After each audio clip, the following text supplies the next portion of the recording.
Okay, we're up to the baseball team. The 1964 baseball season had some hope. Apparently they didn't have such a good 63 season. Southpaw Don Higgins was the winning pitcher of all LeRoy's 4 wins in 1963. As he came up, he also had an ERA of .932, which is pretty doggone good. Bob Humphrey and Gary Batchelor were also strong pitchers, returning to the 64 season. And that's when they started out on what they became a very successful year. Along with improved fielding, the 1964 team opened with 3 losses in the first 5 games. Game 6, a 4-1 win over the previously unbeaten Rush Henrietta, was a turning point in this remarkable season as the team went 10-1 over the next 11 games, outscoring the opposition 102-29. The most nerve-wracking game was the Section 5 semifinal against Waterloo. The Indians had runners on first and second base because of 2 LeRoy errors. I don't know why I put that in there. The third Waterloo batter drilled a line drive. The second baseman Bob Humphrey caught the ball, stepped on second, rifled the ball over to Big Mike Miller for the triple play, which was a big deal. LeRoy trailed 2-0 going into the final 7th inning. Mike Miller led off with a single. Donnie Higgins, another single. The Knights would score 4 runs, make a 4-2 lead heading into the 7th. Higgins did not flinch on the mound and retired the side.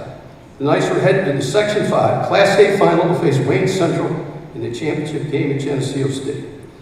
The Knights, powered by excellent hitting by Zip Congrazio, who has passed away, Dick Woodworth, who's here today, along with Higgins' command on the mound, went on to post a 10-4 winning, earning the 3rd Section 5 baseball title for Coach Ray J, which is pretty doggone good from 57 to 59.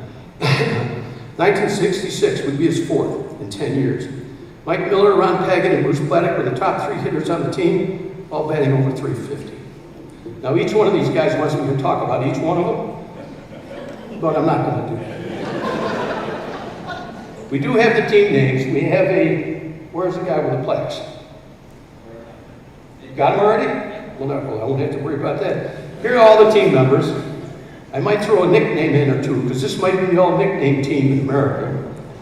Don Higgins, we don't have a nickname for. I'm still angry with him. He hit me in the head with a baseball when I was a catcher, and I have not been right since. It's his fault. Bobby Humphrey, who played all kinds of sports, and this is your 2nd trip to the Hall of Fame, Bob? Remember the basketball teams? Well, I'm not allowed to use his names that I would use normally. But because he's a lawyer and the threat he made to read, I'm not giving you his names. I won't mention Gompers. I swear I won't do it, Bob. I said I wouldn't do it, and I won't do it, so don't worry. Mike Miller. Mike, remember what your name was? It was either Ma or Ma, depending on who was mad at him. But Ma Miller, he's been a legend in baseball his whole career here. Ronnie Pagan's here. Taught a lot of you guys math if you were in school here. He's a great catcher. Flip the Naltz. Great name, passed away in Vietnam, unfortunately. Dick Woodworth is here. He didn't have any nicknames. And what's wrong with you then? I don't understand. John Congrazio. Is he here?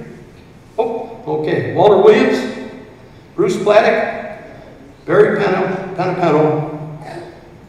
He's here. Saw Barry come in. Henry Chico Chimino. Okay. Bobby Orlando. Gary Batchelor's here. Where's Gary? He's over there. You ever seen his move to first base? He's a lefty. His body went in contorted directions, and he threw more guys out, picked off first base than anybody I ever saw. You didn't have a nickname either. They should have called you Pickoff. Barry Scott, fortunately, he's ill and can't make it today. Here's one, Pots Pilati. I know he's over there. He couldn't shut him up in the free food area out there. What's going on? But that's Dave Pilati's his real name. Who did I miss? Anybody? I don't think so. The managers was Kent Ladd, and the coach was Coach Ray. You guys got to give a round of applause to these guys. They're great guys. Great team.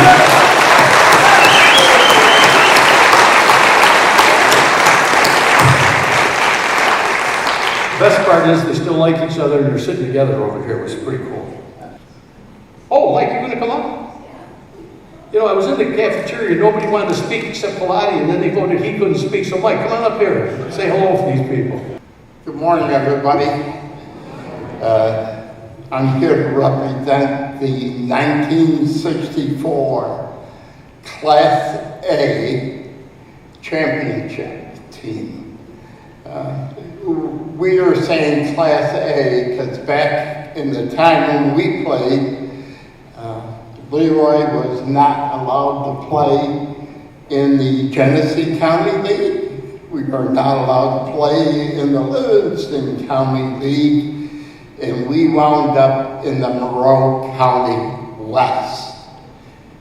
So you can see some of the teams that we faced back then. Much larger, much everything, but the dedication that our teammates, my teammates, put forth was outstanding. Outstanding. We had great defense. We had a great offense, but our biggest asset was our pitchers. Donnie, Bob, Gary, all these guys poured their hearts out to play and allow us to become the champions that we were. We started out together. There's 6 seniors that were on the team, and then 9 juniors were on the team. So it was quite a group of people and across 2 different years of the school. But I do want to recognize and ask the audience here for a moment of silence for those members that are no longer with us. And if you would, please.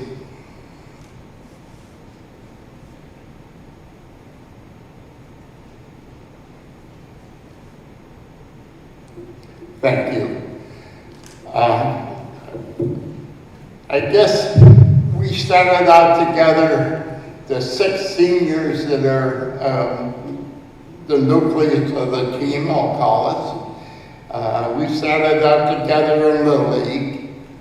You know, and although we all, back then, LeRoy Little League consumed 4 teams. It was the Indians were the number 1 group, which obviously I belong to.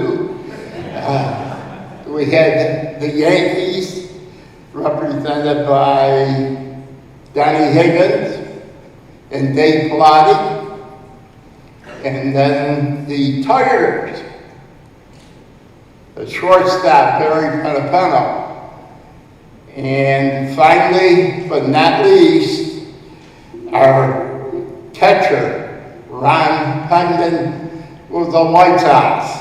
So you can see we spent a lot of time together back then.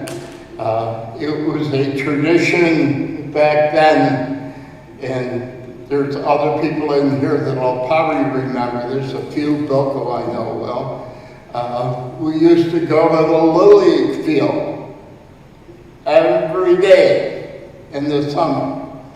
And at 9 o'clock, if you didn't make it there by 9 o'clock, you might not get a chance to play that day because they already chose the teams and the teams would start playing, and this went on for the entire summer.